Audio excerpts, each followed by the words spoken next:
अस्सलाम वालेकुम नाजरीन, मैं हूं शेख मज़हर। आप देख रहे हैं SSA के न्यूज़। चलिए देखते हैं आज की अहम खबर।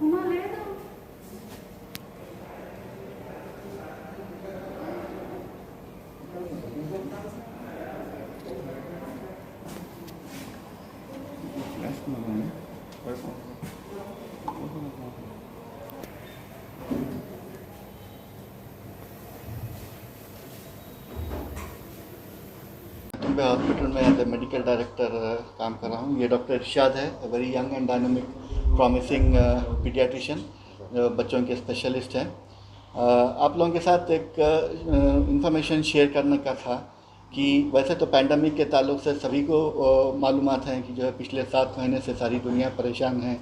कई जो है मरीज़ जो है इससे मुतासिर हुए हैं, लेकिन ख़ास बात यह है कि ये बच्चों में जो है बहुत कम बच्चों को जो है इससे मुतासिर हो रहे थे। लेकिन हमारे पास पिछले हफ्ते जो है ना 2 ऐसे मासूम, यानी एक 6 महीने का और एक 11 महीने का जो है ना बच्चा एडमिट हुआ, जो सांस की तकलीफ़ और बुखार, जो टिपिकल अलामतें हैं ये कोरोना निमोनिया के, उसके साथ एडमिट हुए। और अल्हम्दुलिल्लाह जो है ना डॉक्टर साहब की मेहनत और जो है सही इलाज की वजह से जो है ना दोनों बच्चे जो है ना इम्प्रूव हुए। एक तो जो है कल शायद डिस्चार्ज हो चुका है।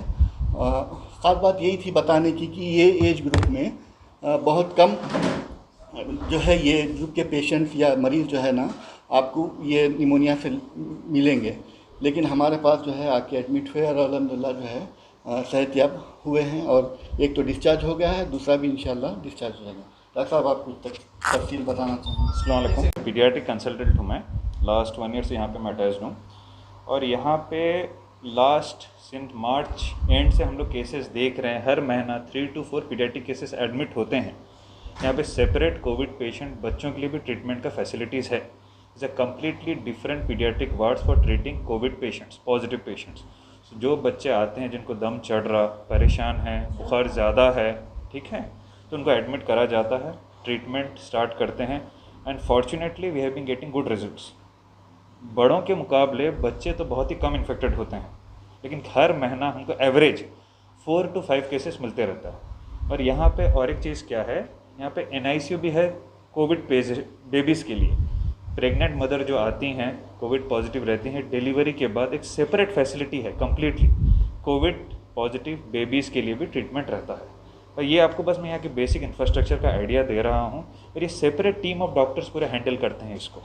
पीडियाट्रिशियंस, बच्चों के जो डॉक्टर रहते हैं, ऊपर एक सेपरेट फ्लोर है कोविड का पूरा, उसमें भी सेपरेट किया गया है। पीडियाट्रिक्स के लिए सेपरेट है और NICU में भी सेपरेट फैसिलिटीज़ है और प्रॉपर मॉनिटरिंग रहता है।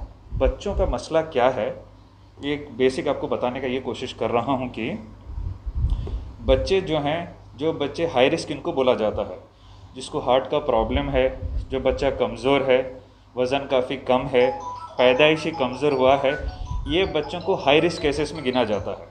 तो ऐसे बच्चों को अगर खुदा ना करे हुआ तो इसको मॉनिटरिंग करना बहुत ज़रूरी रहता है। That is very very important. और थोड़े अलार्मिंग साइंस रहते हैं, जो बच्चों को, अगर नॉर्मल बच्चा भी है और उसको बुखार 4 से 5 दिन चढ़ रहा, दम चढ़ रहा, उसके रिपोर्ट थोड़े ख़राब आ रहे, जैसे CBP CRP बढ़ के आ रहे, चेस्ट एक्सरे में बहुत चेंजेस दिख रहे, तो ये भी हाई रिस्क केसेस रहते हैं कि ये बच्चे बिगड़ने का चांस रहता है। तो इन बच्चों में अगर जल्दी ट्रीटमेंट स्टार्ट करा गया, इग्नोर नहीं करे, तो outcome will be far better. Every month we are getting a average of 4 to 5 cases. और सबसे इंपॉर्टेंट चीज़ जो है बच्चों में, ये जो पहला फेज़ रहता है इसको हम एंटीजन बोलते हैं। जो बड़े जिसमें सफ़र करते हैं, बच्चे मोस्टली प्रोटेक्टिव हैं, थोड़े बच्चे बिगड़ते हैं। प्रोटेक्शन आने के बाद जो एंटीबॉडी फेज़ बोलते हैं बच्चों में, उसको इन्फ्लामेटरी रिस्पॉन्स सिंड्रोम बोलते हैं। और 10 to 15% ऑफ बच्चों में ये काफ़ी देखा जा रहा है। हमारे पास 1.5 months पहले केस था सर। ये इन्फ्लामेटरी रिस्पॉन्स सिंड्रोम को जल्दी डायग्नोस करना रहता है और इसके लिए थोड़े ट्रीटमेंट हैं जो सही वक्त में अगर स्टार्ट करें तो इसका आउटकम काफ़ी अच्छा रहता है। और अगर ये नए बेबीज़ को अगर जो कोविड पॉजिटिव हैं, एसिम्प्टोमेटिक हैं, तो हम उसको भी डिस्चार्ज जल्दी करते हैं with proper counselling that they need proper follow up. उनको वापस आके हमको बताने का रहता है। ये एक टाइम पीरियड रहता है, पहले कोविड हो गया, ख़त्म हो गया, उसके बाद भी एक डर रहता है, इन्फ्लेमेटरी रिस्पॉन्स सिंड्रोम। ये बेसिक चीज़ वही जानने की ज़रूरी है। तो ये बच्चों को हम फॉलोअप में रखते हैं। अनफॉर्चुनेटली अगर फॉलोअप में इनके ब्लड पैरामीटर्स थोड़ा बढ़ के हैं, कुछ है, तो उनको फॉलोअप किया जाता है। ज़रूरत पड़ा तो एडमिट करके ट्रीटमेंट। अभी सर ने जिस केस के बारे में बताया, दैट्स 11 मंथ्स ओल्ड चाइल्ड, आपको उसका डिटेल्स बताया जाएगा।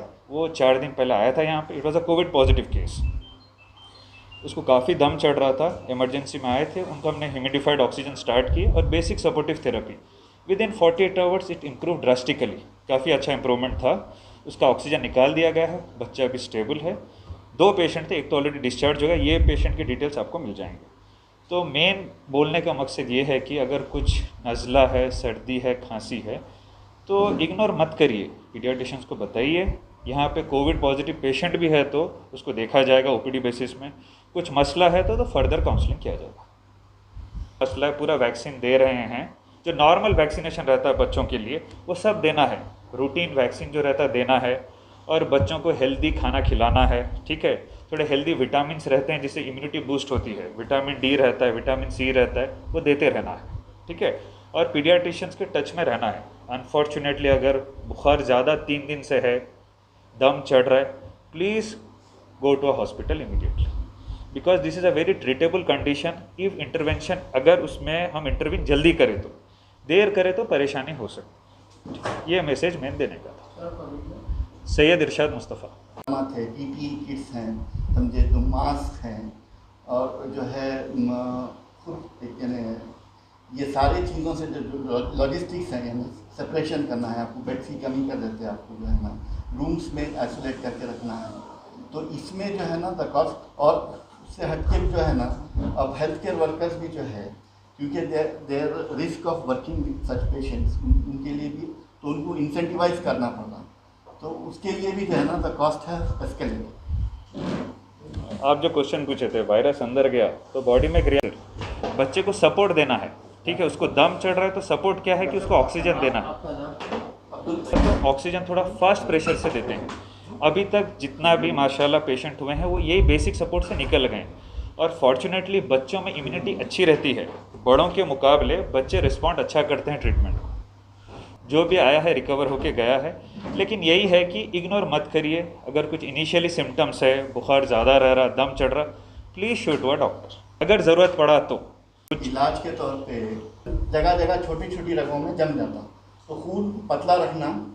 दूसरे जो इन्फ्लेमेशन की बात करें आप, यानी जिस्म में जो है एक्चुअली जो है ना as a defence mechanism virus से लड़ने के लिए जिस्म रिएक्ट करता, तो रिएक्शन इतना सीवियर रहता कि वो खुद जिस्म के लिए जो है नुकसानदेह हो जाता। सारी तो चीज़ वो रिएक्शन को कम करने के लिए दवाएं, ये सब सपोर्टिव ट्रीटमेंट में आते हैं। और इसकी वजह से फेफड़े जो मुतासिर होते हैं तो ऑक्सीजन खींचने की सलाहियत कमज़ोर हो जाती है, तो उनके जिस्म में ऑक्सीजन की कमी होना शुरू हो जाती है।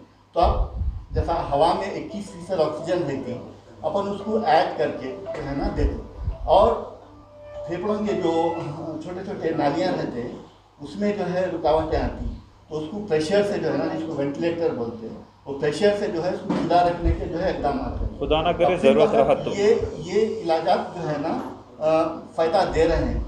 बाकी रहा अद्वियात की बात, दवाओं की बात, तो दवाओं में जो है ना जो इन्फ्लेमेशन रिएक्शन को कम करने वाली दवाएं काम कर रही, खून को पतला रखने वाली दवाएं काम कर रही, लेकिन ख़ास तौर पे वायरस के अगेंस्ट में काम करने वाली दवाएं जो है ना आउटकम के ऊपर, एक तो ये है कि वायरस को किल करना, लेकिन इससे क्या बीमारी में फ़र्क आ रहा, उसकी अलामतों में फ़र्क आ रहा, ये अभी कुछ देखा नहीं गया है।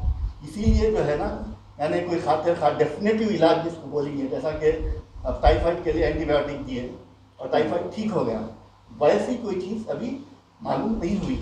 ये बेसिकली मामूली सा इलाज कर रहे हैं, यानी नॉर्मल दवाइयों से इलाज कर रहे हैं, तो फिर इसका पैकेज इतना हाई क्यों है? 2 लाख नहीं, ये जो दवाएं हैं नॉर्मल नहीं है। नहीं, 2 लाख बिल्कुल नहीं है सर। नहीं, मार्केट में जो चल रहा है बता रहा हूं। पीडियाट्रिक्स का ऐसा कुछ भी नहीं है। 7 to 8 था।